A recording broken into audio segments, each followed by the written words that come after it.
Hi guys, my name is Alka Singh. You are watching biology class. Biology की इस class में फिर से आपका स्वागत है। फिर से एक नए टॉपिक के साथ में आई हूँ। टॉपिक का नाम है मेंस्ट्रुअल साइकिल। आज अपन मेंस्ट्रुअल साइकिल को स्टडी करने वाले हैं। और मेंस्ट्रुअल साइकिल बड़ा ही कॉम्प्लिकेटेड साइकिल होता है और ये टॉपिक भी बड़ा कॉम्प्लिकेटेड होता है, लेकिन मैं आपको इजी वे के अंदर समझाने की कोशिश करूंगी। It's okay. और ये वीडियो आज का काफी लेंथी बनने वाला है, लेकिन मतलब इसमें आपको बहुत सारी फीमेल के रिप्रोडक्टिव साइकिल या मेंस्ट्रुअल साइकिल से मतलब काफी डीप इन्फॉर्मेशन आपको मिलने वाली है। इसलिए वीडियो के एंड तक आप बने रहिए। एंड जो स्टूडेंट चैनल के ऊपर न्यू है वो मतलब चैनल को सब्सक्राइब करें और बेल आइकन को प्रेस करें ताकि आने वाली वीडियो की नोटिफिकेशन आपके पास जल्द से जल्द पहुंच जाए। It's okay. चलते हैं मेंस्ट्रुअल साइकिल। मेंस्ट्रुअल साइकिल होता है वो फीमेल की बॉडी के अंदर चलने वाला एक स्पेशल साइकिल होता है। ठीक है। अब इसमें क्या होता है, इस साइकिल के दौरान क्या होता है, फीमेल का जो यूट्रस होता है और ओवरी होती है, फीमेल का जो अंडाशय होता है और उसका गर्भाशय, उसके अंदर क्या होते हैं, कुछ मंथली चेंजमेंट होते हैं। ये चेंजमेंट होते हैं, कुछ रेगुलर होते रहते हैं। ठीक है।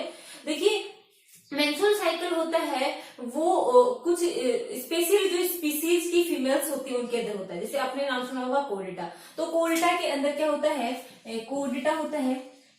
कोडेड जो एनिमल होते हैं, कोडेड एनिमल का जो एक सब फाइलम होता है, सब फाइलम, एक कोर्टा का सब फाइलम होता है वर्टिब्रेटा। वर्टिब्रेटा और वर्टिब्रेटा की एक क्लास है मेमेलिया। ठीक है, मेमेलिया है। और मेमेलिया का एक ऑर्डर है। ठीक है, ऑर्डर है प्राइमेट। तो प्राइमेट के अंदर क्या होता है, प्राइमेट के अंदर कुछ मेंबर्स हैं, जैसे अपन ह्यूमन बींग्स, मानव, ह्यूमन बींग और एप्स हैं और मंकी। ठीक है। इनके अंदर क्या होता है, मेंस्ट्रुअल साइकिल चलता है। इनके अंदर क्या होता है, कुछ रेगुलर इनकी जो ओवरी और यूट्रस होता है, इनके अंदर कुछ चेंजमेंट होते हैं और ये चेंजमेंट होते हैं वो रेगुलर होते रहते हैं। ठीक है। ह्यूमन बीइंग के अंदर मेंस्ट्रुअल साइकिल चलता है एप्स का मतलब गोरिल्ला और चिंपांजी होता है। एप्स के अंदर गोरिल्ला और चिंपांजी को रखा है। उसके अंदर क्या होता है, मेंस्ट्रुअल साइकिल चलता है। और एक होता है मंकी। तो मंकी के अंदर क्या होता है, मेंस्ट्रुअल साइकिल चलता है। ठीक है। एक होता है एस्ट्रस साइकिल। ठीक है। एस्ट्रस साइकिल किसमें चलता है, एस्ट्रस साइकिल और मेंस्ट्रुअल साइकिल। एस्ट्रस साइकिल और मेंस्ट्रुअल साइकिल में क्या होता है कि मेंस्ट्रुअल साइकिल और एस्ट्रस साइकिल दोनों के अंदर क्या होता है, ओवरी और एंड यूट्रस के अंदर कुछ रेगुलर चेंजमेंट होते रहते हैं। लेकिन एक मेजर डिफरेंस इसमें होता है। मेजर डिफरेंस ये होता है कि मेंस्ट्रुअल साइकिल के दौरान फीमेल की वेजाइना से ब्लीडिंग होती है, लेकिन एस्ट्रस साइकिल के दौरान क्या होता है, ओवरी एंड यूट्रस के अंदर चेंजमेंट तो होता है रेगुलर, लेकिन उसकी वेजाइना से ब्लड फ्लो नहीं होता। मतलब जैसे कैमल होता है, जैसे बफेलो होती है, काऊ होती है, इनके अंदर क्या होता है, एस्ट्रस साइकिल चलता है। ठीक है। एस्ट्रस साइकिल चलता है। ओवरी इनके अंदर क्या होते हैं, ये रिप्रोडक्टिव साइकिल होता है। तो इसमें क्या होता है, ओवरी यूट्रस में चेंज होते हैं लेकिन ब्लीडिंग नहीं होती। जबकि इसमें क्या होती है, फीमेल की वेजाइना से कुछ निश्चित समय अंतराल के बाद में ब्लीडिंग होती है। ठीक है। अपन आज का जो मेंस्ट्रुअल साइकिल पढ़ेंगे वो फीमेल के जो ह्यूमन बीइंग्स है इसके अंदर स्टडी करेंगे। तो फीमेल के अंदर क्या होता है, ह्यूमन बीइंग की जो फीमेल होती है इसके अंदर ये रिप्रोडक्टिव साइकिल चलता है। और ये रिप्रोडक्टिव साइकिल होता है वो जब कोई भी फीमेल्स होती है, जब वो 13 एज की हो जाती है, वो 13 साल की हो जाती है, जब इसके अंदर प्यूबर्टी आती है, तो प्यूबर्टी में क्या होता है, इसके अंदर मेंस्ट्रुअल साइकिल स्टार्ट होता है। ठीक है। तो 13 साल से लेकर कोई भी फीमेल के अंदर 50 साल की एज तक मेंस्ट्रुअल साइकिल चलता है। ये 45 साल हो सकता है। ठीक है। आजकल क्या होता है, 45 साल तक ही चलता है। क्यों बहुत सारे एनवायरमेंट के अंदर पॉल्यूशन हो चुका है और बहुत सारी अपन मेडिसिन भी काम में लेते हैं। जब कोई भी तबियत वगैरह खराब हो जाती है तो अपन बहुत सारी टेबलेट्स मेडिसिन काम में लेते हैं, जिसके कारण मेंस्ट्रुअल साइकिल होता है वो क्या हो जाता है, इसमें हार्मोन्स का लेवल ऊपर नीचे हो जाता है, जिसके कारण मेंस्ट्रुअल साइकिल बंद हो जाता है। तो 45 साल से अप्रोक्सीमेट इसका टाइमिंग माना गया है, लेकिन कुछ फीमेल के अंदर ये 50 साल भी होता है। तो कोई भी फीमेल होती है वो 13 साल से लेकर उसमें 50 साल की एज तक उसमें क्या होता है, या 45 साल तक उसमें मेंस्ट्रुअल साइकिल चलता है। इस फेज के दौरान कोई भी फीमेल्स क्या होती है, मां बन सकती है, अपने बेबी को उत्पन्न कर सकती है। ठीक है। अब क्या होता है, ये मेंस्ट्रुअल जो साइकिल होता है, मेंस्ट्रुअल साइकिल की स्टार्टिंग जब कोई भी फीमेल होती है वो प्यूबर्टी के अंदर एंटर करती है। तो प्यूबर्टी के अंदर जब वो एंटर करती है तो इसके अंदर क्या होता है, बहुत सारे हार्मोन्स का सीक्रेशन होता है, बहुत सारे हार्मोन्स का सीक्रेशन होता है। और हार्मोन्स के सीक्रेशन से क्या होता है, उसकी ओवरी और यूट्रस के अंदर काफी चेंजमेंट होते हैं। ठीक है।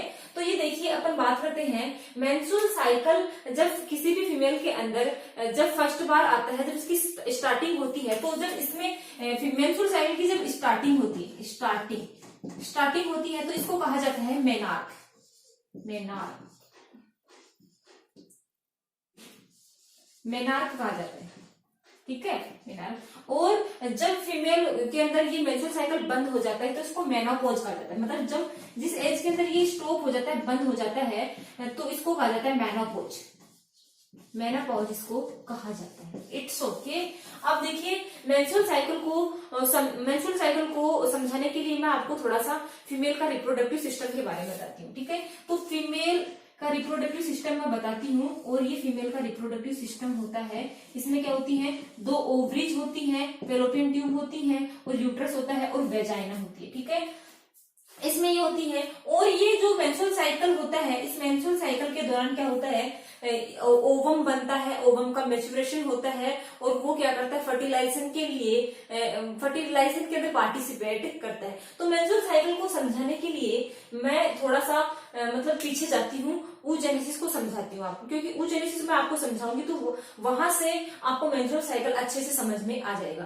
कोई भी फीमेल होती है उसके अंदर क्या होता है, मेंस्ट्रुअल साइकिल चलता है तो उसके अंदर जो ओवरीज होती है, ये ओवरीज क्या करती है, अल्टरनेशन के अंदर काम करती है। अल्टरनेशन के अंदर क्या होता है भाई, एक ओवरीज क्या करती है भाई, एक ओवरी 1 मंथ के अंदर ओवम का मैच्योरेशन करवाती है। मैंने बताया oogenesis जब स्टडी करवाया था मैंने, तब आपको बताया था कि जो oogenesis के दौरान जो प्राइमरी oocytes होते हैं वो क्या होते हैं, प्राइमरी oocytes का विभाजन हो जाता है, और वहां पर वो म्यूसिस फर्स्ट की प्रोफेज के अंदर अरेस्ट हो जाते हैं, और उसके बाद भी उसमें कोई विभाजन नहीं है, तो वहां पर स्टॉपेज हो जाता है, ठीक है। उसके बाद में वो फीमेल होती है, वो प्यूबर्टी के अंदर एंटर करती है, तो प्यूबर्टी के दौरान उसके अंदर ये क्या करते हैं, ओवम का मेंस्ट्रुअल साइकिल के थ्रू मैच्योरेशन स्टार्ट होता है, ठीक है।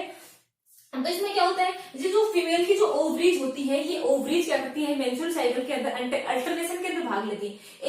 एक मंथ के अंदर यदि फीमेल की इस ओवरी ने मैच्योरेशन करवाया, तो दूसरे मंथ के अंदर दूसरी ओवरी क्या करवाती है, जो ओवम होते हैं या जो अनमेच्योर्ड ओवम होते हैं, जो फीमेल की ओवरी के अंदर पहले से पड़े हुए होते हैं, उनका मैच्योरेशन करवाती है। तो तीसरे मंथ में, मतलब ये फर्स्ट मंथ के अंदर ये राइट करवाएगी, तो सेकंड मंथ के अंदर लेफ्ट करवाएगी, फिर थर्ड मंथ के अंदर वापस राइट करवाएगी, फिर वापस क्या करवाएगी, लेफ्ट करवाएगी। इस प्रकार की ओवरीज होती है, वो अल्टरनेशन के अंदर काम करती हैं। तो मैं वापस थोड़ा पीछे जाती हूँ, और पीछे मैं oogenesis को समझाती हूँ, ताकि आपको ये मेंस्ट्रुअल साइकिल आसानी से समझ में आ जाए, ठीक है।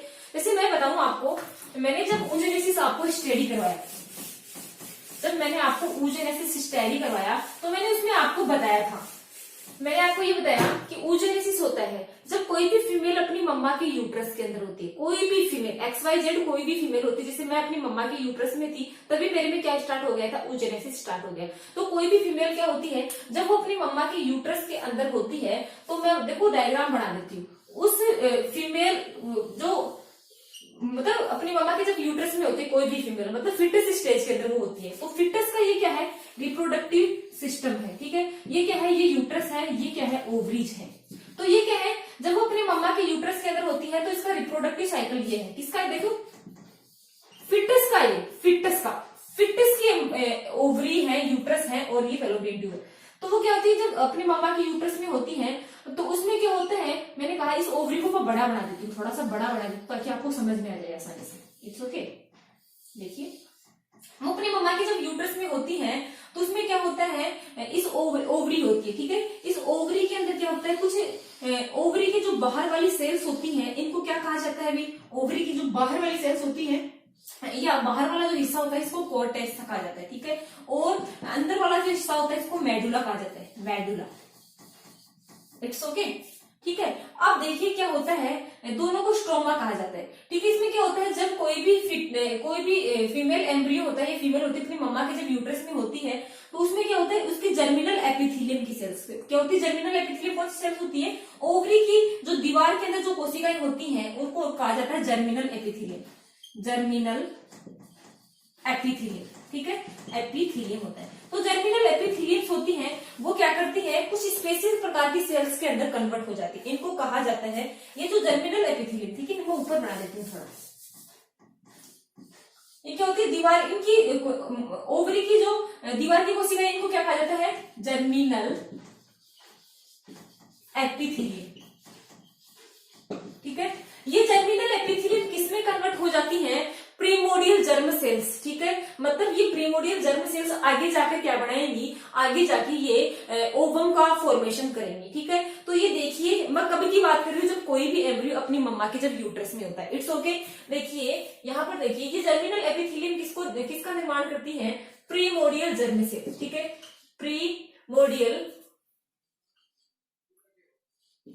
प्रीमोडियल जर्म सेल के अंदर कन्वर्ट हो जाती है, या इन्हीं को पर जर्मिनल एपिथेलियम की सेल्स होती हैं, ये क्या होती है, प्रीमोडियल जर्म सेल्स कहते हैं। इन प्रीमोडियल जर्म सेल्स को स्टेम सेल्स भी कहा जाता है, क्योंकि ये स्टेम सेल्स ऐसी सेल्स होती है जो अनेक प्रकार की कोशिकाओं को उत्पन्न कर सकती है। ठीक है, ये प्रीमोडियल जर्म सेल्स क्या करती है, माइटोसिस करती है। माइटोसिस का मतलब समसूत्री विभाजन करती है, अपने जैसी कोशिकाओं को उत्पन्न करती है। ठीक है, माइटोसिस करती है और किसका निर्माण करती है, ऊगोनिया का निर्माण करती है, ऊगोनिया के अंदर कन्वर्ट हो जाती है ऊगोनिया। ठीक है, ये ऊगोनिया वापस क्या करती है, ये ऊगोनिया वापस समसूत्री विभाजन करती है, माइटोसिस करती है।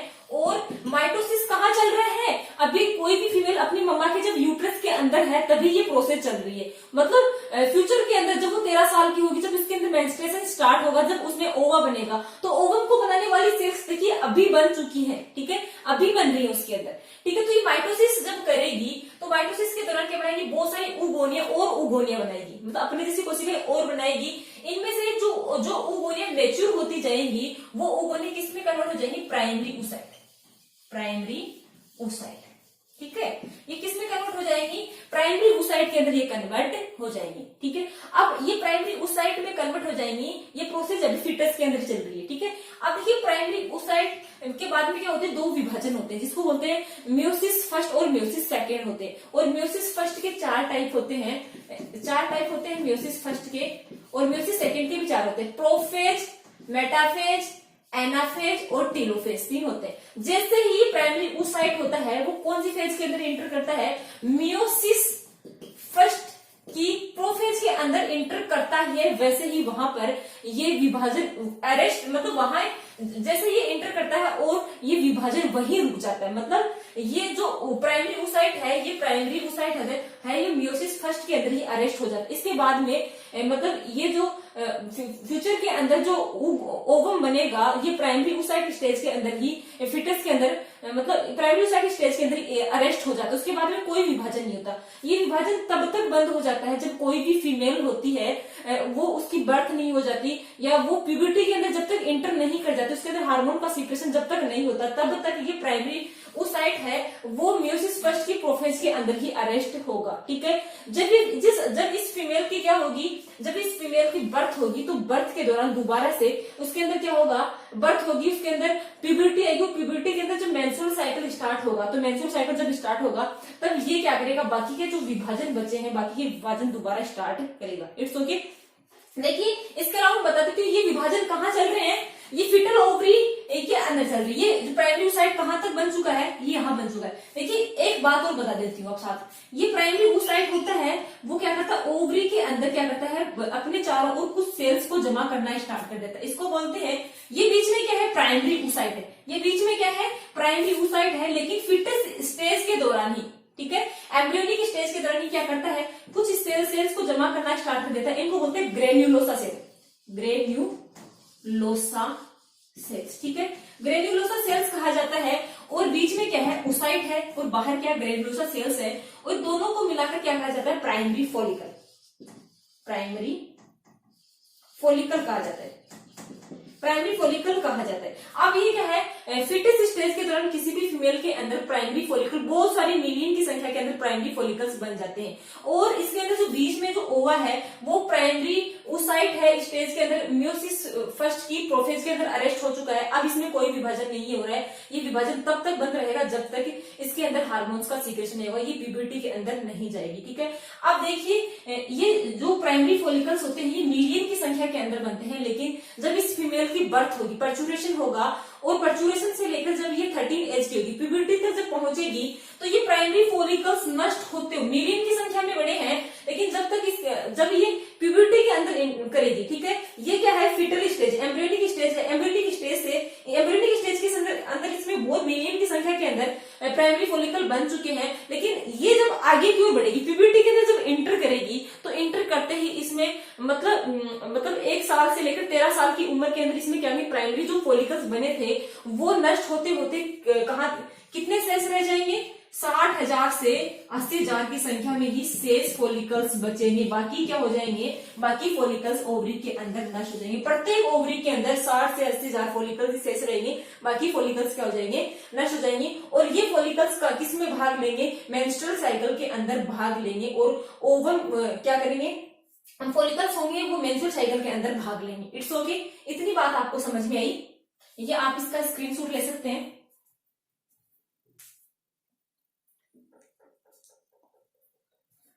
ठीक है, अब देखिए चलते हैं, ये कहां तक की बात हो गई, ये कोई भी फीमेल होती है वो अपने मम्मा के जब यूट्रस के अंदर होती है और यूट्रस के अंदर मतलब फ्यूचर के अंदर जो ओवम बनेगा उसको बनाने वाली सेल्स होती है वो प्राइमरी ओसाइट यहां तक का विभाजन भ्रूणी विकास के दौरान उसमें हो जाता है। मतलब जितनी भी फ्यूचर के अंदर जब उसके अंदर प्यूबर्टी आएगी तो प्यूबर्टी के दौरान जो सेल्स बनती है वो सेल्स जो बनती है उनको बनाने वाली जो ऊगोनिया होती है ये प्राइमरी ओसाइट्स या जो फॉलिकल्स होते हैं वो भ्रूणी विकास के दौरान ही बन जाते हैं। प्यूबर्टी के दौरान कोई नया प्राइमरी फॉलिकल या ऊगोनिया नहीं बनता, मतलब भ्रूणी विकास के दौरान जितने बनने होते हैं उतने बन जाते हैं, उसके बाद में नया कोई फॉलिकल्स नहीं बनता। ठीक है, अब देखिए बात करते हैं अपन मेंस्ट्रुअल जो साइकिल होता है, मेंस्ट्रुअल साइकिल होता है इसकी 3 फेज होती है। ठीक है, 4 फेज होती है इसकी, तो इसकी कितनी फेज होती है, 4 फेज होती है। इसको 4 फेज के अंदर डिवाइड किया गया, इसकी 4 स्टेजेस होती है। ठीक है, देखिए इसकी जो फर्स्ट स्टेज होती है मेंस्ट्रुअल साइकिल होता है वो फीमेल के अंदर कहां पर कब स्टार्ट होता है, जब वो 13 साल की होती है, जब वो प्यूबर्टी के अंदर इंटर करती है तो इसके अंदर मेंस्ट्रुअल साइकिल स्टार्ट होता है। ठीक है, तो मेंस्ट्रुअल साइकिल होता है वो 28 दिन का होता है, अप्रोक्सीमेट जो मेंस्ट्रुअल साइकिल होता है वो 28 दिन का होता है। और लेकिन कई बार फीमेल में क्या होता है, ये जो मेंस्ट्रुअल साइकिल होता है वो मतलब 30 दिन का भी होता है, 35 का भी होता है, कई फीमेल में 25 दिन का मेंस्ट्रुअल साइकिल भी होता है। ठीक है, लेकिन अप्रोक्सीमेट जो मेंस्ट्रुअल साइकिल होता है वो 28 दिन का होता है। लेकिन कई बार क्या होता है, हार्मोनल डिसबैलेंस के कारण भी ये साइकिल होता है वो 35 का भी हो जाता है, कई बार 25 का भी हो जाता है, लेकिन अप्रोक्सीमेट जो होता है वो 28 दिन का ही होता है। अब देखिए इस मेंस्ट्रुअल साइकिल की 4 फेज होती है, 4 फेज होती है। जो 1 नंबर की फेज होती है इसको मेंस्ट्रुएशन कहा जाता है, मेंस्ट्रुएशन कहा जाता है। ठीक है, मेंस्ट्रुएशन कहा जाता है, ब्लीडिंग फेज कहा जाता है, ब्लीडिंग फेज। ये जो फेज होती है 28 दिन का साइकिल होता है, इस साइकिल की स्टार्टिंग उस दिन से मानी जाती है जिस दिन से फीमेल की वेजाइना से ब्लड निकलना स्टार्ट होता है। ठीक है, तो इसकी स्टार्टिंग कब से मानी जाती है, जिस दिन से फीमेल की वेजाइना से ब्लड निकलना स्टार्ट होता है उस दिन से इसकी स्टार्टिंग मानी जाती है। या अपन कह सकते हैं कि इसकी स्टार्टिंग कैलेंडर के अकॉर्डिंग नहीं मानी जाती। ठीक है, अपन मानो कि यदि आज 25 तारीख है तो 25 तारीख को फीमेल की वेजाइना से ब्लड निकलना स्टार्ट हुआ तो मेंस्ट्रुअल साइकिल का फर्स्ट डे माना जाएगा। फर्स्ट डे कहां से होगा, 25 तारीख को 1 तारीख माना जाएगा। ठीक है, तो ये कौन सा हो गया, 1 तारीख से लेकर 5 तारीख तक क्या हो गया, कौन सी फेज हो गई, मेंस्ट्रुअल साइकिल की मेंस्ट्रुएशन फेज हो गई या ब्लीडिंग फेज मानी जाएगी। ठीक है, दूसरी जो इसकी फेज होती है इस फेज को क्या कहा जाता है, प्रोलिफरेटिव फेज, प्रोलिफरेटिव फेज, या इसका दूसरा जो नाम होता है फोलिकुलर फेज। देखिए दोनों में एक फेज हो रहा है, दोनों के अंदर एक फेज हो रहा है फोलिकुलर फेज, फोलिकुलर फेज। ठीक है, फोलिकुलर फेज होती है वो जिस दिन से फीमेल के वेजाइना से ब्लड निकलना स्टार्ट होता है उस दिन से स्टार्ट होती है और कहां तक चलती है, देखिए 13 दिन तक, 1 से 13 दिन तक क्या होती है, फोलिकुलर फेज भी ओवरी के अंदर चल रही होती है। ठीक है, ओवरी के अंदर साथ साथ क्या चल रहा होता है, ओवम का मैच्योरेशन भी चल रहा होता है। ठीक है, तो देखिए यहाँ पर क्या होता है, इस फेज को प्रोलिफरेटिव फेज भी कहा जाता है और pre ovulatory phase, pre ovulatory phase भी कहा जाता है। देखिए ये जो फेज इसका, इस फेज का जो टाइमिंग होता है वो 6 डेज से 13 का होता है, मतलब 6 डेज से 13 डेज का इसका टाइमिंग होता है। अब देखिए इसको फोलिकुलर फेज क्यों कहा जाता है, प्रोलिफरेटिव क्यों कहा जाता है, या प्री ओवुलेटरी फेज क्यों कहा जाता है। देखो इसमें क्या होता है, जो 1 तारीख से लेकर 5 तारीख तक, ठीक है ना, ठीक है, या मान सकते हैं किसी फीमेल को यदि 25 तारीख को मेंस्ट्रुएशन आया तो 25, 26, 27, 28, 29, 5 दिन तक क्या हुआ, फीमेल की वेजाइना से ब्लड निकलना स्टार्ट हुआ। तो 5 दिन तक जो क्या हो रही है, यूट्रस की वॉल टूट के आ रही है, क्या टूट के आ रही है, यूट्रस की वॉल 5 दिन तक टूट के रही। अब और बता देती हूँ कि मैंने बताया कि फीमेल की वेजाइना से जो ब्लड निकलता है वो ब्लड कहाँ से निकलता है ये भी मैं आपको बता देती हूँ। दोबारा देखिए, छोटा सा फीमेल का मैं वो रिप्रोडक्टिव साइकिल बना देती हूँ। और ये क्या है, ये वेजाइना है, ये यूट्रस है, ये ओवरीज है, ठीक है, और ये फेलोपियन ट्यूब है। तो फीमेल का जो यूट्रस होता है, ये वाला क्या होता है, यूट्रस होता है, इसको गर्भाशय कहा जाता है। और फीमेल के अंदर जो मेंस्ट्रुएशन होता है, जो ब्लीडिंग होती है, वो कहाँ से आती है, ये जो गर्भाशय की जो ये वाली जो दीवार है, ठीक है ना, दीवार होती है वो 3 परतों की बनी होती है, ठीक है। आंतरिक दीवार को एंडोमेट्रियम कहा जाता है। क्या कहा जाता है, एंडोमेट्रियम कहा जाता है। ये एंडोमेट्रियम क्या होती है, हार्मोनल एक प्रोजेस्टेरोन एस्ट्रोजन हार्मोन्स भी इस मेंस्ट्रुअल साइकिल के अंदर भाग लेते हैं, मैं आपको बताऊंगी आगे, ठीक है। तो लास्ट के जो डेज होते हैं, यदि फर्टिलाइजेशन नहीं होता है तो लास्ट के डेज में क्या होता है कि ये जो एंडोमेट्रियम होती है, मतलब लास्ट के डेज में हार्मोन प्रोजेस्टेरोन और एस्ट्रोजन हार्मोन का लेवल गिर जाता है, जिसके कारण ये जो प्रेगनेंसी के लिए तैयार की गई जो एंडोमेट्रियम है वो टूट कर कहां से, वेजाइना से बाहर निकलना स्टार्ट कर देती है, ठीक है।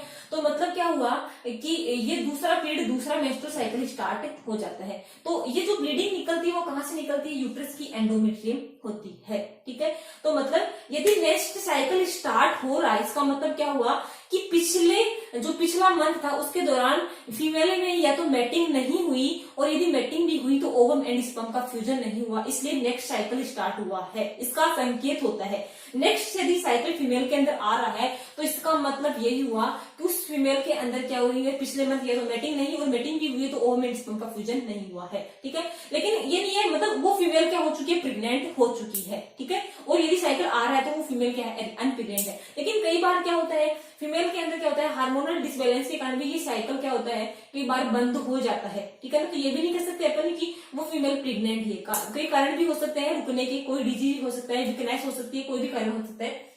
लेकिन क्या होता है, जब प्रेग्नेंट होती है तो क्या होती है, फीमेल की एंडोमेट्रियम होती है वो जो कि त्यों ही बनी रहती है, वो टूट के बाहर नहीं आती। ये मेंस्ट्रुअल साइकिल होता है वो कुछ टाइमिंग के लिए क्या हो जाता है, बंद हो जाता है, इट्स ओके। अब दूसरा फेज क्या होता है, ये 5 दिन तक चलती है। मेंस्ट्रुअल साइकिल जब आता है तो ये 5 दिन तक चलती है। दूसरी बात मैं आपको बता देती हूँ कि प्रोलिफरेटिव फेज क्या होती है। अभी इसी मंथ के दौरान जो 5 दिन तक यूट्रस की वॉल जो ब्लीडिंग के रूप में टूटकर बाहर आ रही है, ठीक है, इसके यूट्रस के जो टिश्यूज होते हैं और इसकी ब्लड वेसल्स जो टूटकर अभी बाहर आई है, तो इसका क्या होगा, इसी मंथ के दौरान इसका दोबारा रिपेयरिंग होगी, ठीक है। तो रिपेयरिंग होगी, और रिपेयरिंग के साथ साथ क्या होगा, रिपेयरिंग होगी, इसकी कोशिका अब मतलब दोबारा मतलब प्रेगनेंसी के लिए तैयार होंगी, ठीक है। तो प्रेगनेंसी के लिए इसका यूट्रस दोबारा क्या होगा, तैयार होगा। तो इसकी कोशिकाएं बारंबार विभाजन करके यूट्रस को पहले वाली कंडीशन के अंदर लाने की कोशिश करेंगी। तो ये हो गया। प्री ओवुलेटरी क्यों होता है, क्योंकि ओवुलेशन की पहली की फेज ये होती है, तो इसको प्री ओवुलेटरी फेज कहा जाता है। दूसरी 1 तारीख से लेकर 13 तारीख तक क्या होता है, फोलिकुलर फेज भी कहा जाता है, इसको फोलिकुलर फेज भी कहा जाता है, दोनों को सम्मिलित रूप से। क्यों, क्योंकि इसी दौरान जिस दिन से फीमेल की वेजाइना से ब्लड निकलना स्टार्ट होता है, उसी दौरान क्या होता है, जो मैंने अभी बताया था, जो फीमेल की ओवरी के अंदर जो एम्ब्रियोनिक डेवलपमेंट के दौरान या फिटल स्टेज के दौरान जो प्राइमरी फोलिकल्स बना था, ठीक है, जो प्राइमरी ओसाइट स्टेज के अंदर अरेस्ट था, या प्रोफेज फर्स्ट के अंदर, मेयोसिस फर्स्ट की प्रोफेज के अंदर अरेस्ट था, वो अब मेंस्ट्रुअल साइकिल के अंदर एंटर करेगा, और मेंस्ट्रुअल साइकिल के अंदर एंटर करके वहां पर क्या बनाएगा, फोलिकल्स बनाएगा। Primary follicle, secondary follicle, tertiary follicle, Graafian follicles बनाएगा। तो यहाँ पर साथ साथ ओवरी के अंदर क्या बन रहे हैं, फोलिकल्स भी बन रहे हैं, इसलिए इसको फोलिकुलर फेज भी कहा जाता है, ठीक है। 1 डे से 13 जो 30 डेज तक क्या चलती है, फोलिकुलर फेज चलती है, ठीक है। इसके बाद में मैं आपको जो थर्ड फेज है इसको बता देती हूँ मैं, इसको कहा जाता है, इसको ओवुलेटरी फेज, ओवुलेटरी फेज कहा जाता है, ओवुलेटरी फेज कहा जाता है। देखिए ओवुलेटरी फेज क्यों कहते हैं, क्योंकि इस फेज के दौरान यहां तक क्या हो जाता है, ओवा होता है वो मैच्योर हो जाता है, ठीक है। ओवा क्या हो जाता है, मैच्योर हो जाता है, और वो रप्चर्ड होता है, मतलब ओवरी के अंदर ओवा बनकर फेलोपियन ट्यूब के अंदर इंटर करता है। कौन से डे के अंदर इंटर करता है, 14वें डे के अंदर इंटर करता है। कौन से डे के अंदर इंटर करता है, 14वें डे के अंदर ये फेलोपियन ट्यूब के अंदर चला जाता है, तो ओवुलेशन हो जाता है, तो इसको ओवुलेटरी फेज कहा जाता है, ठीक है। अब देखिए लास्ट की जो फेज है इसको क्या कहा जाता है, इसको पोस्ट ओवुलेटरी फेज भी कहा जाता है, पोस्ट ओवुलेटरी फेज कहा जाता है, और दूसरा नाम इसका ल्यूटल फेज कहा जाता है, ल्यूटल फेज कहा जाता है। और इसका जो लास्ट नाम है इसका सिक्रेटरी फेज, सिक्रेटरी फेज कहा जाता है। ठीक है, अब देखिए ये जो लास्ट वाली फेज है इसका जो टाइमिंग है, ये इसका जो पीरियड है वो मतलब 14 दिन हो गए। अब देखिए 15 दिन से लेकर 28 दिन तक क्या चलती है, कौन सी फेज चलती है, पोस्ट ओवुलेटरी फेज चलती है। ठीक है, इस फेज के दौरान क्या होता है, देखिए मैंने बताया कि ग्राफिन फॉलिकल्स बनते हैं, प्राइमरी से सेकेंडरी, सेकेंडरी से ट्रेसी, ट्रेसी से ग्राफिन फॉलिकल्स बनता है। ठीक है, तो इसमें क्या होते हैं, जो oocyte होता है, बीच में जो oocyte होता है, उस oocyte के चारों तरफ सेल्स होती हैं। ठीक है, वो सेल्स क्या करती हैं, हार्मोन्स का सीक्रेशन करती हैं। ठीक है, तो मैंने कहा कि 14वीं डे के अंदर जो ओवा होता है वो रप्चर्ड हो जाता है, फेलोपियन ट्यूब के अंदर चला जाता है, उसके चारों तरफ जो पदार्थ होता है उसको बोलते हैं कार्पस ल्यूटियम कहा जाता है। ठीक है, तो कार्पस ल्यूटियम क्या करता है, ग्रोथ करता है। ठीक है, इस टाइमिंग के दौरान 15 दिन से 28 दिन के बीच में क्या होता है, ये कार्पस ल्यूटियम ग्रोथ करता है और प्रोजेस्टेरोन हार्मोन का क्या करता है, सीक्रेशन करता है, इसलिए इसको ल्यूटल फेज भी कहा जाता है। पोस्ट ओवुलेटरी फेज क्यों करते हैं, क्योंकि ये ओवुलेशन के बाद की फेज होती है। ठीक है, ये 14वीं डे के अंदर क्या होता है, ओवुलेशन होता है, तो ओवुलेशन के बाद की फेज होती है, इसलिए पोस्ट ओवुलेटरी फेज कहा जाता है। ठीक है, सिक्रेटरी फेज क्यों करते हैं, क्योंकि इस पीरियड के दौरान जो ओवा फेलोपियन ट्यूब के अंदर पहुंचा है वो किसका वेट कर रहा है, स्पर्म का वेट कर रहा है। मतलब स्पर्म यदि मैटिंग हुई कपल्स के बीच में तो मैटिंग होने के लिए क्या हो सकता है, फर्टिलाइजेशन हो भी सकता है और नहीं भी हो सकता है। यदि फर्टिलाइजेशन होगा तो एम्ब्रियो बनेगा, और यदि एम्ब्रियो बढ़ेगा तो वो कहाँ जाएगा, यूट्रस में जाएगा। तो यूट्रस में किसका स्टोरेज होना स्टार्ट हो जाता है, एम्ब्रियो को न्यूट्रिशन देने के लिए वहां पर ग्लाइकोजन का स्टोरेज होना स्टार्ट हो जाता है, इसलिए इसको फेज को सिक्रेटरी फेज भी कहा जाता है। इट्स ओके, आप इसका स्क्रीनशॉट ले सकते हैं।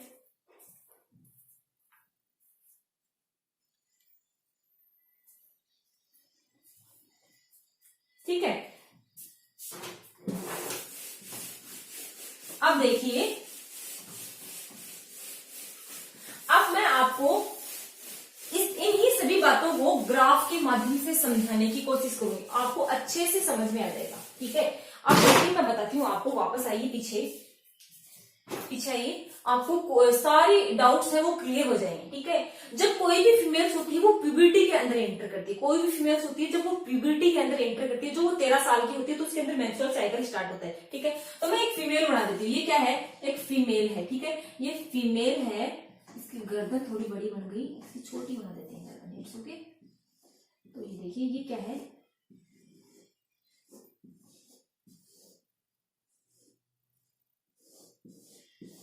ये जो भी फीमेल है इसकी ओवरीज में बना देती हूँ।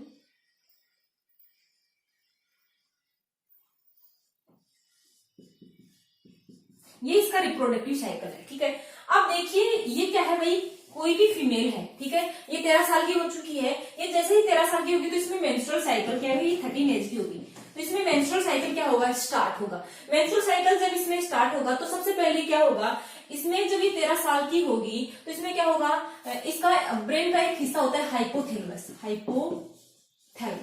ठीक है, ये हाइपोथैलेमस क्या करेगा, एक स्पेशल हार्मोन का सीक्रेशन करता है जिसको बोलते हैं gonadotropic releasing hormone. Gonadotropic releasing hormone का क्या करता है, ये सीक्रेशन करता है, और ये गोनेडोट्रोपिक हार्मोन किसको प्रभावित करता है, ब्रेन का एक हिस्सा होता है जहां पर पाई जाती है प्यूस ग्रंथि पाई जाती है, पिट्यूटरी ग्लैंड,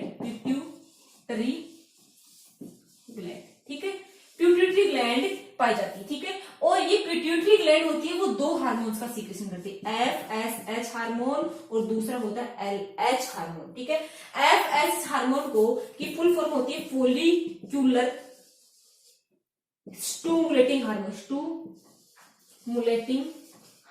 ठीक है, और LH का मीन्स होता है ल्यूटिनाइजिंग हार्मोन, इसको ल्यूटिनाइजिंग हार्मोन का। देखिए कोई भी फीमेल जब 13 साल की होती है प्यूबर्टी के अंदर जब वो एंटर करती है, ठीक है, तो उसमें क्या होता है, उसका हाइपोथैलेमस होता है वो गोनेडोट्रोपिक हार्मोन्स का सीक्रेशन करता है, और गोनेडोट्रोपिक हार्मोन्स होता है वो प्यूस ग्रंथि को प्रभावित करता है। प्यूस ग्रंथि दो हार्मोन्स का सीक्रेशन करती है, FSH हार्मोन और LH हार्मोन। ये हार्मोन रक्त के माध्यम से ब्रेन से निकलकर कहाँ आते हैं, फीमेल की यहाँ पर ओवरी के अंदर। इस ओवरी को मैं बाहर निकाल देती हूँ, ये ओवरी है। ठीक है, ये फीमेल की क्या है, ओवरी है। ठीक है, अब देखिए मैंने कहा ये फीमेल की क्या है, ये ओवरी है। ओवरी के अंदर आते हैं और ओवरी के अंदर मैंने बताया कि कोई भी फीमेल जब अपनी मम्मी की यूट्रस के अंदर होती है तो उसके अंदर क्या होते हैं, मतलब अब जो मंथली उसके अंदर जो ओवम बढ़ेंगे, मंथली अब उसमें जो ओवम बढ़ेंगे, जब वो प्यूबर्टी के अंदर इंटर कर चुकी है और ओवम बढ़ेंगे, वो ओवम को बनाने वाले सेल्स पहले ही यहाँ पर कौन सी स्टेज के अंदर अरेस्ट है, प्राइमरी फोलिकल्स के रूप में। उसमें जो अंडा है वो किसमें है, प्राइमरी oocyte स्टेज के अंदर अरेस्ट है, ठीक है ना। अब जो पहले से ओवम पड़े हुए हैं उसको कौन मैच्योर करवाएगा, FSH और LH हार्मोन क्या करवाएंगे, मैच्योर करवाएंगे। मतलब इसके ऊपर एक लेयर तो पहले ही बन चुकी थी, प्राइमरी फोलिकल तो बन ही चुका था, और ये क्या करवाएंगे, फोलिकल्स बनाएंगे। फोलिकल्स का मतलब इसके चारों ओर कुछ सेल्स जमा होना स्टार्ट हो जाएंगे। तो ये प्राइमरी से क्या होगा, सेकेंडरी फोलिकल बनेगा, ठीक है, और सेकेंडरी से क्या बनेगा, टर्सरी फोलिकल बनेगा। और बीच में ये ओवा है वो कौन सी स्टेज के अंदर है, प्राइमरी oocyte की मियोसिस की प्रोफेज के अंदर अरेस्ट है, ठीक है। अब प्राइमरी से क्या बनेगा, प्राइमरी फोलिकल, ठीक है, और प्राइमरी से सेकेंडरी फोलिकल, सेकेंडरी फोलिकल, और सेकेंडरी से टर्सरी फोलिकल बनेगा, ठीक है। और बीच में ये ओवा है, जैसे ही प्राइमरी फोलिकल से टर्सरी फोलिकल बनेगा तो बीच में जो ये oocyte है ना, बीच में oocyte, ये oocyte है, ये टर्सरी जब फोलिकल बनेगा तो सेकेंडरी oocyte के अंदर कन्वर्ट हो जाएगा, ठीक है। अब देखिए वापस ये क्या काम कर रहे हैं भाई, ये क्या काम कर रहा है, ये फोलिकल्स क्या काम कर रहे हैं, ये FSH फोलिकल्स को बनाने का काम कर, अंडे को मैच्योर करवाने का ये काम कर रहे हैं, ठीक है। अब देखिए जैसे ही क्या होता है, ये जैसे जैसे इसके चारों तरफ ये ग्रेन्युलोसा सेल्स की परतें जमा होती जाती है। ये कौन सी सेल्स की परतें चारों तरफ, ग्रेन्युलोसा। तो ये ग्रेन्युलोसा परतें होते हैं वो एक हार्मोन्स का सीक्रेशन करते हैं, ठीक है, एस्ट्रोजन हार्मोन का सीक्रेशन करती है। और ये एस्ट्रोजन हार्मोन्स क्या करता है, ये हार्मोन्स क्या करता है, यूट्रस के अंदर जो कुछ टाइमिंग पहले जो क्या करेंगी, जो यूट्रस की वॉल टूटी है उस यूट्रस की वॉल के अंदर क्या करेंगी, उसकी कोशिकाओं के अंदर विभाजन करवाएंगी ताकि वो वापस मेंटेन हो सके, ठीक है, वापस वो प्रेगनेंसी के लिए यूट्रस वापस तैयार हो सके। तो ये एस्ट्रोजन हार्मोन को रिलीज करती है और ये एस्ट्रोजन हार्मोन क्या करता है, यूट्रस की वॉल को दोबारा मेंटेन करना स्टार्ट कर देता है, ठीक है। अब देखिए इस मतलब ये टाइमिंग, ये प्राइमरी से फोलिकल से टर्सरी फोलिकल बनने के अंदर कितना टाइमिंग लग जाता है, जिस दिन से ब्लीडिंग स्टार्ट होती है, और जिस दिन से ब्लीडिंग स्टार्ट होती है, 1 तारीख को ब्लीडिंग स्टार्ट हुई, ठीक है ना, और 14 दिन के बीच में क्या करता है, ग्राफिन फोलिकल के अंदर कन्वर्ट हो जाता है। और ग्राफिन फोलिकल के बीच में क्या होता है, सेकेंडरी oocyte होता है, ठीक है। इतनी बात आपको समझ में आई। और देखिए मैंने बताया कि ये हार्मोन्स का सीक्रेशन करता है। उसके बाद में जब ये फेलोपियन ट्यूब के अंदर जाता है और ये बचा हुआ जो मैटर होता है इसको बोलते हैं कार्पस ल्यूटेम, ये प्रोजेस्टेरोन हार्मोन का सीक्रेशन भी करता है। प्रोजेस्टेरोन हार्मोन को प्रेगनेंसी हार्मोन भी कहा जाता है। और ये जो हार्मोन्स होता है वो क्या करता है, मतलब प्रेगनेंसी को मेंटेन करने का काम करता है, ठीक है। आप स्क्रीनशॉट ले सकते हैं।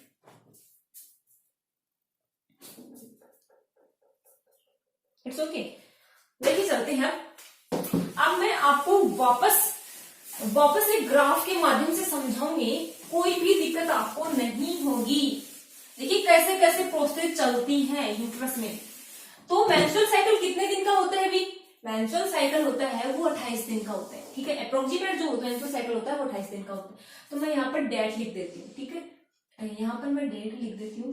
तो 1 2 3 4 और 5, तो 5 दिन का जो टाइमिंग होता है मेंस्ट्रुअल साइकिल की, मतलब जिस दिन से फीमेल की वेजाइना से ब्लड स्टार्ट होता है उस तारीख को अपन क्या मानते हैं, मेंस्ट्रुअल साइकिल का फर्स्ट डे मानते हैं। जैसे 25 तारीख को मेंस्ट्रुअल साइकिल स्टार्ट हुआ तो मेंस्ट्रुअल साइकिल का फर्स्ट डे क्या होगा, 25 तारीख को 25, 26, 27, 28, 29, 5 दिन तक क्या होगा, फीमेल की वेजाइना से एंडोमेट्रियम टूट कर बाहर आती रहेगी। तो मेंस्ट्रुअल साइकिल का फर्स्ट डे होगा।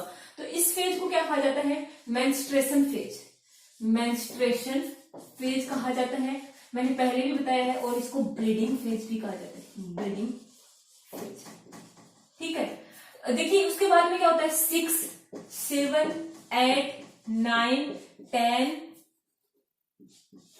11, 12 और 13, ये जो टाइमिंग होता है मेंस्ट्रुअल साइकिल का, इस वाले टाइमिंग को, इस पीरियड को क्या नाम दिया गया है, अपन बोलते हैं प्रोलिफरेटिव फेज, प्रोलिफरेटिव फेज। और यहां से लेकर यहां तक के टाइमिंग को फोलिकुलर फेज भी कहा जाता है, फोलिकुलर फेज कहा जाता है। क्योंकि देखिए इसी फेज के दौरान क्या होता है, ओवरी के अंदर ओवा मेच्योर होना स्टार्ट हो जाता है। जो फिटल स्टेज के दौरान जो प्राइमरी ओसाइट स्टेज के अंदर होता है वो दोबारा मेच्योर होना स्टार्ट हो जाता है, ठीक है। मेंस्ट्रुअल साइकिल के अंदर पार्टिसिपेट करता है, ठीक है। एक एक ओवा ओवरी से निकलकर या ओवरी के अंदर एक एक ओवा होता है वो स्टिमुलेट होता है, ठीक है। तो देखिए क्या होता है, इस वाली फेज को क्या कहते हैं, फोलिकुलर फेज भी कहा जाता है, मतलब दोनों के अंदर फोलिकुलर फेज चलती है, या प्रोलिफरेटिव फेज कहा जाता है, या pre ovulatory phase, pre ovulatory phase कहा जाता है, ठीक है। क्यों कहा जाता है, मैंने पीछे भी बताया है, क्योंकि मैंने कहा कि 5 दिन तक क्या हो रहा है, फीमेल की वजाइना से ब्लीडिंग हो रही है, ठीक है। 5 दिन तक जो ब्लीडिंग हुई है उसके दौरान जो यूट्रस की वॉल टूटी है वो इस फेज के दौरान वापस क्या होगी, रिपेयर होगी, ठीक है। इसकी कोशिकाएं, यूट्रस की कोशिकाएं वापस विभाजन निकलना स्टार्ट करेंगे, क्योंकि ये प्रेगनेंसी के लिए वापस तैयार होती है, ठीक है। तो इसमें क्या होता है, ये जो टाइमिंग होता है, इस टाइमिंग में क्या होता है कि यूट्रस की वॉल होती है वो रिपेयर होना स्टार्ट कर देती है, ठीक है। तो इसको प्रोलिफरेटिव फेज कहा जाता है, और फॉलिकल्स भी बनते जाते हैं। और साथ में क्या होता है, ये फेज क्या होती है, ओवुलेशन से पहले की फेज होती है, एंडोसर्ज से पहले की अवस्था होती है, इसलिए प्री ओवुलेटरी फेज भी कहा जाता है, ठीक है। अब ये 14वां डे होता है, इसको ओवुलेटरी फेज कहा जाता है, ओवुलेटरी फेज कहा जाता है। ओवुलेटरी फेज क्यों कहते हैं, क्योंकि अब क्या होता है, ये जो फॉलिकल्स है वो 1 तारीख से लेकर 13 तारीख तक क्या हो चुका है, ग्रेफिन फॉलिकल के अंदर कन्वर्ट हो चुका है, मतलब अंडा मेच्योर हो चुका है और फर्टिलाइजेशन योग्य हो चुका है। तो यहाँ से अब ओवरी के अंदर ये प्रोसेस, अंडा कहाँ बन रहा था, ओवरी के अंदर मेच्योर हो रहा था, अब वो कहाँ एंटर करेगा, फेलोपियन ट्यूब के अंदर एंटर करेगा। तो इसको क्या कहा जाता है, एंडोसर्गिक अवस्था भी कहा जाता है। इस अवस्था के दौरान अंडा ओवरी से निकलकर फेलोपियन ट्यूब या अंडवाहिनी के अंदर जाता है, ठीक है। इसके बाद में क्या होता है, 16, 15, 16, 17, 18, 19, 20, 21, 22, 23, 24, 25, 26, 27 और 28, ठीक है। ये डेट होगी। तो ये आगे की जो अवस्थाएं होती हैं इनको क्या कहा जाता है, मैंने कई नाम बताए हैं, इनको ल्यूटल फेज कहा जाता है।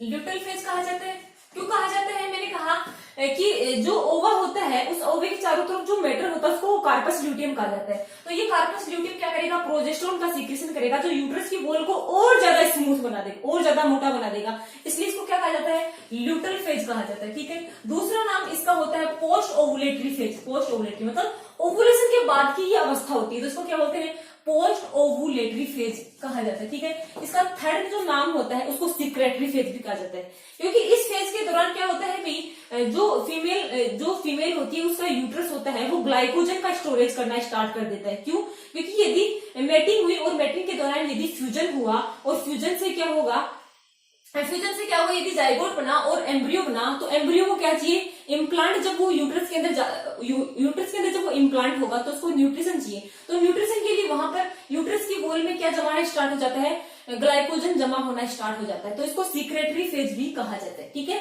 ये डेज होते हैं इसके, ठीक है। अब देखिए मैं वापस आती हूँ, वापस यहाँ से स्टार्टिंग करती हूँ।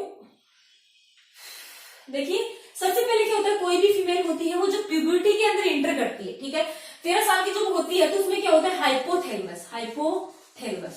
हाइपोथैलेमस में मैंने बताया था कि हाइपोथैलेमस एक GnRH हार्मोन का सीक्रेशन करता है। किसका सीक्रेशन करता है, GnRH हार्मोन का सीक्रेशन करता है। मैंने बताया, एक बात और इंपोर्टेंट बता देती हूँ, प्रत्येक फीमेल होती है एवरी मंथ प्रेगनेंसी के लिए तैयार होती है, लेकिन क्या होता है, यदि फर्टिलाइजेशन हो जाता है तो वो क्या हो जाती है, प्रेग्नेंट हो जाती है। यदि फर्टिलाइजेशन ओवम एंड स्पर्म के बीच में फ्यूजन नहीं हो पाता है तो प्रेगनेंसी अवॉइड हो जाता है। लेकिन हर बार, हर मंथ के अंदर पूरी तैयारियों के साथ वो, मतलब पूरी तैयारी, उसका यूट्रस ओवरी होती है, पूरी तैयारियों के साथ रहता है। लेकिन यदि मैटिंग नहीं हो पाती है, फर्टिलाइजेशन नहीं हो पाता है, तो नेक्स्ट साइकिल होता है वो स्टार्ट हो जाता है। लेकिन एवरी मंथ के अंदर वो तैयारी, माँ बनने की तैयारियां करती है, लेकिन फर्टिलाइजेशन, मैटिंग नहीं होने की वजह से वापस वो साइकिल वापस स्टार्ट हो जाता है। और ये साइकिल होता है, ये साइकिल मतलब जो प्रेग्नेंट लेडीज होती है उन फीमेल के अंदर ये मेंस्ट्रुअल साइकिल नहीं चलता, कुछ टाइमिंग के लिए बंद हो जाता है। It's okay.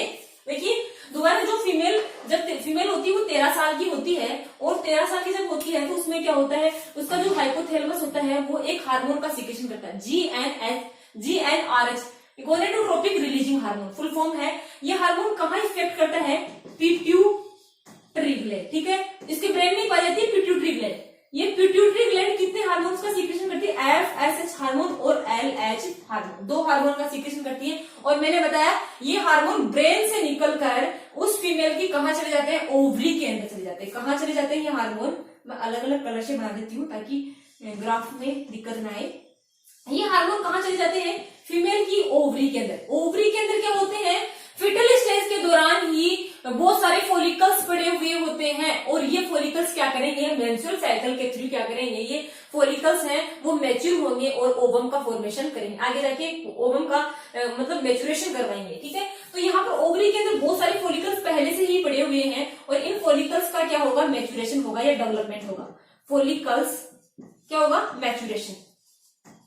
ठीक है, अब ये देखिए फॉलिकल का जैसे जैसे मैच्योरेशन होगा तो प्रोजेस्टेरोन और एस्ट्रोजन हार्मोन का सीक्रेशन होगा। कौन से हार्मोन का?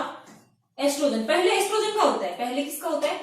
एस्ट्रोजन, एस्ट्रोजन का। ठीक है, उसके बाद में प्रोजेस्टेरोन का भी होना स्टार्ट हो जाता है, तो प्रोजेस्टेरोन। ठीक है, उसके बाद में देखिए ये प्रोजेस्टेरोन और एस्ट्रोजन हार्मोन क्या करते हैं? गर्भाशय की जो आंतरिक दीवार होती है, ठीक है, उस गर्भाशय की आंतरिक दीवार को मेंटेन करने का काम करते हैं। ठीक है, तो ये क्या करते हैं? ये प्रोजेस्टेरोन और एस्ट्रोजन हार्मोन्स होते हैं वो गर्भाशय की आंतरिक दीवार को मेंटेन करते हैं। तो एंडोमेट्रियम को क्या करते हैं? एंडोमेट्रियम को मेंटेन करने का ये काम करते हैं। एंडोमेट्रियम लाइनिंग मेंटेन,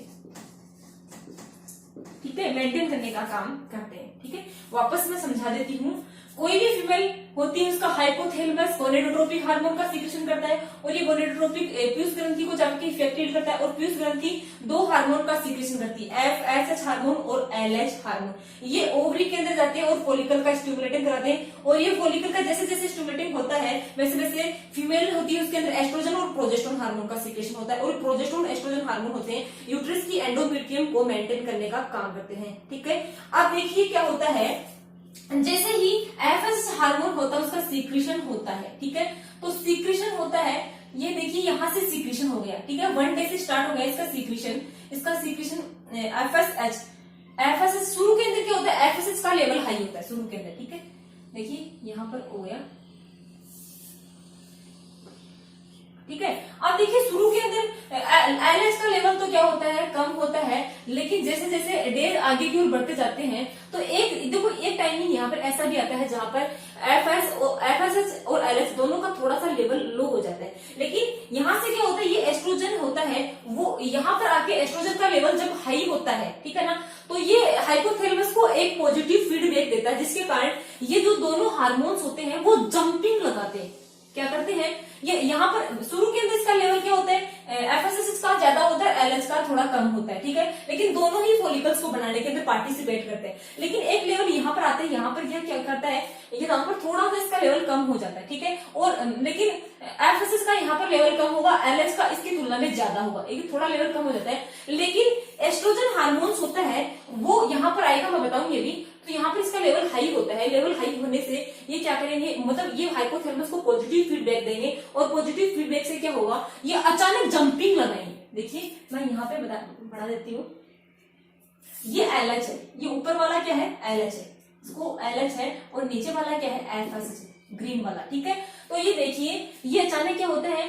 ये अचानक जंपिंग लगाते हैं, लेकिन LH ज्यादा एक्टिव होता है। 14वां डे होता है उसमें LH क्या होता है? एक्टिव, ज्यादा एक्टिव होता है। और देखिए ये ज्यादा एक्टिव होता है जिसके कारण क्या होता है? ओवा होता है, ओवरी से निकलकर फेलोपियन ट्यूब के अंदर चला जाता है। उसके बाद में इसका लेवल होता है वो लो हो जाता है, मतलब कम हो जाता है। दोनों का लेवल ही क्या हो जाता है? सॉरी ग्रीन से बना दिया, दोनों का लेवल ही क्या हो जाता है? यहाँ पर कम हो जाता है। मतलब अब फॉलिकल्स का मैच्योरेशन तो हो ही गया, मतलब FSH और LH का काम क्या था भाई? फॉलिकल्स को बनाना और फॉलिकल्स को जो ओवा बना है उसको फेलोपियन ट्यूब के अंदर पहुंचाना। तो ये काम तो हो ही गया अपना, तो इन हार्मोन्स का अब कोई काम तो है नहीं, तो इन हार्मोन्स का लेवल आगे जाके क्या हो जाता है? कम हो जाता है। ठीक है, तो अब कम हो जाता है। अब क्या होगा? जैसे ही इन हार्मोन्स का लेवल बढ़ रहा है तो पहले से ही जो फीमेल थी इस फीमेल में क्या था कि ओवरी के अंदर पहले से ही फीटल स्टेज के दौरान जो प्राइमरी oocyte था, ठीक है, प्राइमरी oocyte कौन सी स्टेज के अंदर था? प्राइमरी oocyte था वो प्राइमरी oocyte है ये मियोसिस फर्स्ट की प्रोफेज के अंदर अरेस्ट था, ठीक है। इसकी बहुत सारी स्टेप अभी बाकी है जो मेंस्ट्रुअल साइकिल के दौरान कंप्लीट होंगी। तो 1 तारीख को क्या होता है, 1 तारीख को ब्लीडिंग भी हो रही होती है और साथ में ओवरी के अंदर क्या होता है, 1 तारीख से ये एफएसएच हार्मोन जैसे ही अपना लेवल बढ़ाता जाता है तो इसके चारों तरफ, मैंने बताया कि प्राइमरी फॉलिकल्स का फॉर्मेशन तो यूट्रस के अंदर ही हो जाता है, फीटल स्टेज के अंदर ही हो जाता है, इसमें फीटल स्टेज के अंदर ही हो जाता है। और ये ओवम क्या करता है, अपने चारों तरफ और लेयर बनाना स्टार्ट करता है। किस हार्मोन की वजह से, एफएसएच हार्मोन के प्रभाव से इसके चारों तरफ कुछ परतें जमा होना स्टार्ट हो जाती हैं। ये बीच में क्या है, oocyte है, ठीक है। तो यहां पर क्या बन रही है, ठीक है। तो ये क्या है, प्राइमरी oocyte या प्राइमरी फॉलिकल है, ठीक है। देखिए ये FSH hormone, follicular stimulating hormone, इस oocyte के चारों, प्राइमरी oocyte ये ना जो प्रोफेज फर्स्ट के अंदर, मियोसिस फर्स्ट के अंदर प्रोफेज के अंदर अरेस्ट था, इसके अंदर चारों तरफ फॉलिकल्स बना रहे हैं, ठीक है। और ये फॉलिकल्स किसमें, ये प्राइमरी फॉलिकल से किसमें कन्वर्ट हो गया, सेकेंडरी के अंदर, किसमें कन्वर्ट हो गया, सेकेंडरी, ठीक है।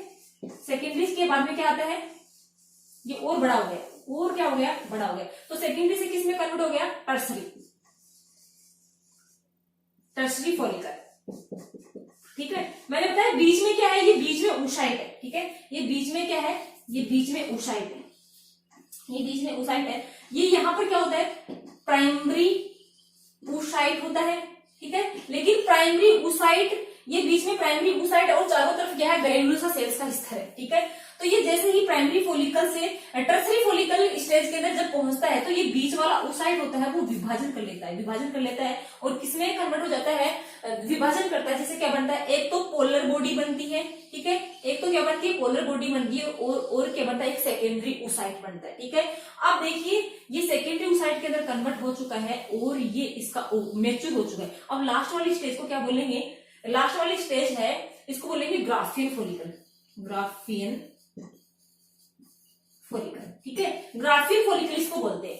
अब ये क्या हो गया, ये बीच में देखिए साथ साथ उसके चारों तरफ लेयर भी जमा होती जा रही है और बीच में जो oocyte है, प्राइमरी oocyte है, वो टर्सरी स्टेज के अंदर, टर्सरी फॉलिकल के अंदर जब ये पहुंचेगा, ये प्राइमरी फॉलिकल टर्सरी फॉलिकल के अंदर स्टेज में पहुंचेगा तो बीच वाला oocyte है वो भी विभाजन करता जाएगा, मतलब प्राइमरी oocyte स्टेज से सेकेंडरी oocyte के अंदर कन्वर्ट हो जाएगा और सेकेंडरी oocyte होता है वो मेच्योर होता है, ठीक है। अब देखिए एक बात और बता देती हूँ, अब देखिए वापस प्राइमरी oocyte के अंदर 2 फेज, वापस ये जो प्राइमरी oocyte है वो मियोसिस सेकंड जब होता है, जब मियोसिस सेकंड जब होता है तभी क्या बनता है, सेकेंडरी oocyte बनता है और सेकेंडरी oocyte भी वापस किसके अंदर अरेस्ट हो जाता है, ये होता है मियोसिस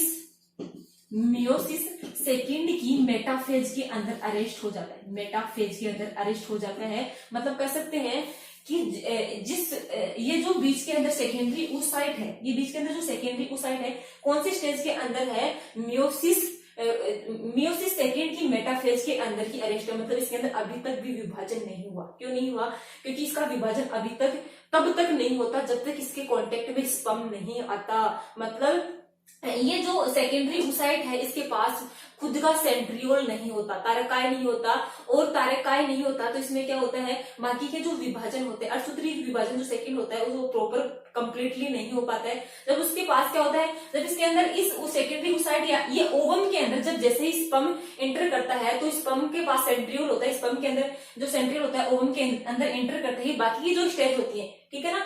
तो प्रोफेज की, मियोसिस फर्स्ट की क्या होती है, प्रोफेज और मेटाफेज, फिर बाद में कौन सी बचती है, एनाफेज और टीलोफेज बचती है। तो 2 स्टेप कब कंप्लीट होती है, जब इसके अंदर स्पर्म एंटर करता है, स्पर्म का सेंट्रियोल बाकी के 2 विभाजन कंप्लीट करवाता है, ठीक है। इतनी बात आई, देखिए समझ में आ रही है इतनी बात, ठीक है। और देखिए अब दूसरी बात मैं आपको बता देती हूँ। तो यहाँ तक कितने टाइमिंग लगा, प्राइमरी फॉलिकल से ग्राफियन फॉलिकल्स को बनने में कितना टाइमिंग लगा है, 13 दिन इसको लगे हैं और 14वें डे के अंदर क्या हो गया, ये ओवरी से बनकर कहाँ चला गया, फेलोपियन ट्यूब के अंदर ये चला गया, ठीक है। इतनी बात समझ में आई। अब देखिए साथ साथ और क्या हो रहा है, यहाँ पर देखिए ये जो फॉलिकल्स होते हैं, ये जो परतें होती है ना चारों तरफ, ग्रेन्युलोसा सेल्स की परतें होती हैं, ये क्या करती है, एक हार्मोन्स का सीक्रेशन करती है, एस्ट्रोजन, ठीक है। ये हार्मोन क्या होते हैं, एस्ट्रोजन का सीक्रेशन करती हैं और जैसे जैसे ये ज्यादा परतें जमा होती जाती है, मतलब प्राइमरी से सेकेंडरी, सेकेंडरी से टर्सरी और टर्सरी ग्राफियन फॉलिकल जब बनता जाता है तो ये एस्ट्रोजन का लेवल होता है वो क्या होता है, ज्यादा बनता जाता है, यहाँ पर क्या हो जाता है, ज्यादा हो जाता है, ठीक है। या ग्राफियन फॉलिकल्स के अंदर जब कन्वर्ट होता है तो एस्ट्रोजन का लेवल क्या हो जाता है, ज्यादा हो जाता है। अब देखिए ये एस्ट्रोजन क्या करता है, एस्ट्रोजन काम क्या कर रहा है, एस्ट्रोजन काम ये कर रहा है, देखिए प्रोजेस्टेरोन भी होता है लेकिन इसका लेवल शुरू में कम होता है, ठीक है ना।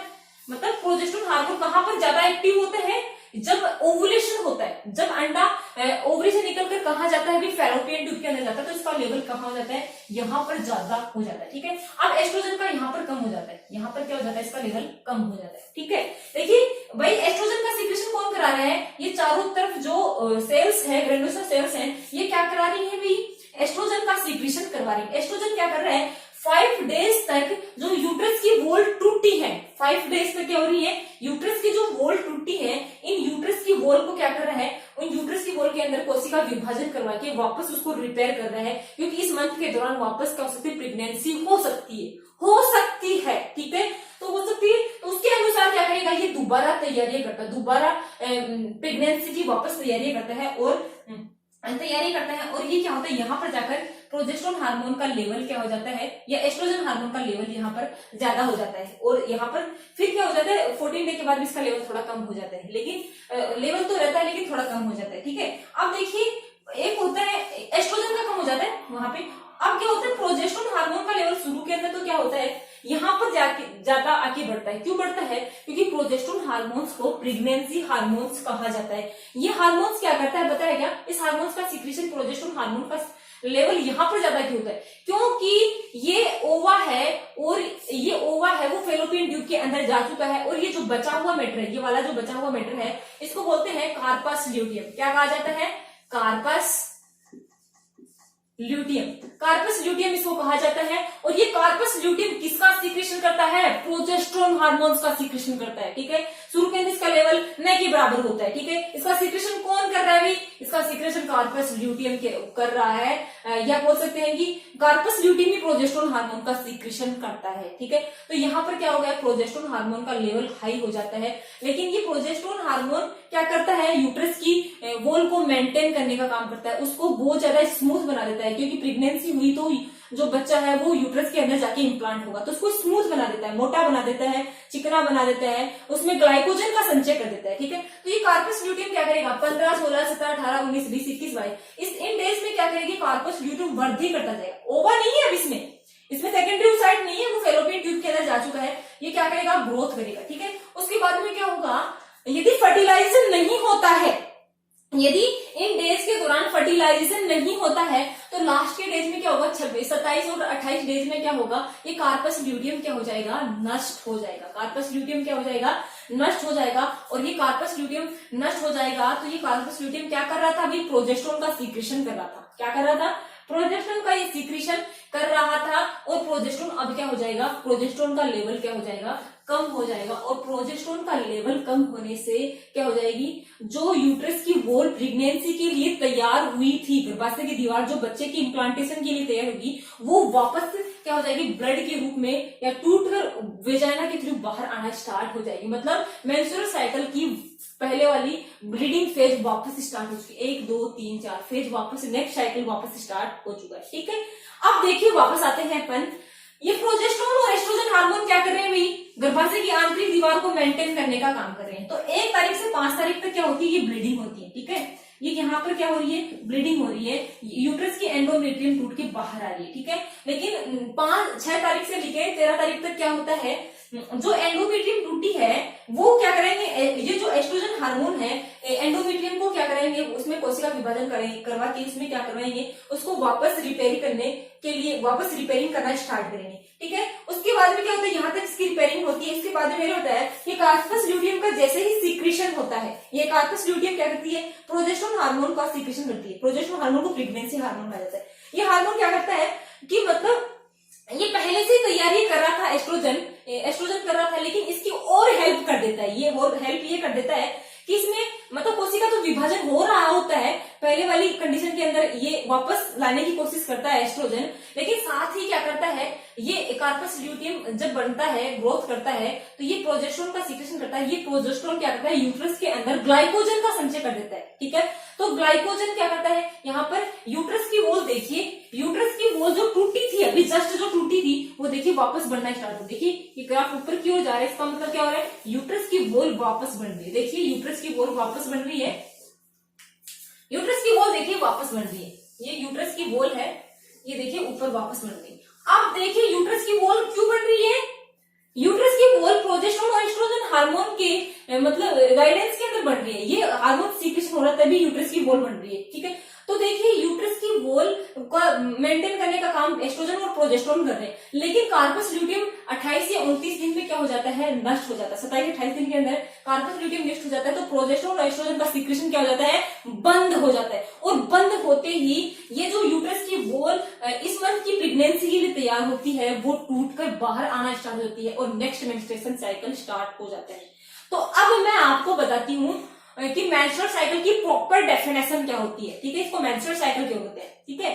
तो देखिए मैं बताती हूँ, कोई भी इवेंट होता है, कोई भी इवेंट होता है जिसकी स्टार्टिंग जिस पॉइंट से होती है उसी पॉइंट पे वापस जाके फिनिश होती है, तो वो इवेंट क्या होता है, साइकिल कहलाता है, ठीक है। कोई भी इवेंट होती है जिसकी स्टार्टिंग जिस पॉइंट से होती है उसकी उसी पॉइंट पे जाके उसकी मतलब एंडिंग हो जाती है, तो वो क्या कहलाता है, साइकिल कहलाता है वो इवेंट, ठीक है। अब देखिए इसको मेंस्ट्रुअल साइकिल क्यों बोलते हैं, इस साइकिल की स्टार्टिंग किस फेज से हो रही है, मेंस्ट्रुएशन फेज से हो रही है और वापस मेंस्ट्रुएशन वापस स्टार्ट हो रहा है, तो ये क्या हो गया, मेंस्ट्रुएशन साइकिल हो गया। इट्स ओके, इतनी बात समझ में आई, आप इसका स्क्रीनशॉट ले सकते हैं, ठीक है। अब देखिए क्या होता है, मैं आगे की बातें और बताती हूँ। 28 दिन का मेंस्ट्रुअल साइकिल होता है और इस मेंस्ट्रुअल साइकिल में क्या होता है, कोई फीमेल होती है उसके अंदर मेंस्ट्रुअल साइकिल होता है वो 35 दिन का होता है, कहीं में 25 दिन का होता है। तो इसमें उनके अंदर ओवुलेशन की डेट कैसे निकाली जाती है, देखिए मैं बता देती हूँ कि आगे वाले मतलब जितने भी डेज होते हैं जैसे 35 डेज का क्या है, किसी फीमेल का मेंस्ट्रुएशन साइकिल है, तो मेंस्ट्रुएशन साइकिल यदि 35 दिन का है तो उसमें यदि 35 दिन का है, ठीक है, ओवुलेशन की यदि डेट निकालनी होती है तो 35 दिन का यदि मेंस्ट्रुअल साइकिल है तो उसमें से अपन 14 डेज घटा देंगे, ठीक है। मतलब आगे की डेट होती है वो फिक्स होती है, ये वाली डेट पीछे वाली डेट फिक्स नहीं होती है, तो 14 डेज अपन घटा देंगे तो जो टाइमिंग बचेगा वो क्या होगा, ओवुलेशन की डेट आ जाएगी। मतलब इस फीमेल के अंदर ओवुलेशन कब हुआ, अंडोत्सर्ग कब हुआ, अंडा है वो ओवरी से निकलकर फेलोपियन ट्यूब के अंदर कब गया, जो 21 डेज को वह फेलोपियन ट्यूब के अंदर गया, मैच्योर होकर फेलोपियन ट्यूब के अंदर 21 डेज को गया, ठीक है। कोई फीमेल है उसका मेंस्ट्रुअल साइकिल यदि 25 दिन का है तो उसके अंदर ओवुलेशन की डेट कैसे निकालेंगे, उसके अंदर क्या होता है कि पर 14 डेज घटा देंगे, ठीक है। तो उसके अंदर जो बचता है उसके अंदर क्या होता है, ये 11 दिन है, ठीक है। तो इसमें क्या होता है, 11वें दिन क्या होता है, अंडा होता है वो मैच्योर होकर फेलोपियन ट्यूब के अंदर जाता है। तो इसमें डेट क्या होती है, अलग अलग होती है। मेंस्ट्रुअल साइकिल मतलब फीमेल के अंदर क्या होती है, कई फीमेल ऐसी होती है जिनके अंदर शॉर्ट होता है, कई के अंदर लॉन्ग होता है, लार्जेस्ट होता है, ठीक है। अब देखिए मैंने ये जो मेंस्ट्रुअल साइकिल है वो काफी मतलब आपको इजी वे के अंदर समझाने की कोशिश की, लेकिन यदि आपको फिर भी कोई डाउट्स है तो आपको मतलब आप कमेंट बॉक्स के अंदर लिख कर बता सकते हैं, या कोई भी डाउट है ये समझ में नहीं आया है तो उस डाउट को आप कमेंट बॉक्स के अंदर लिख के बता सकते हैं। Thanks a lot.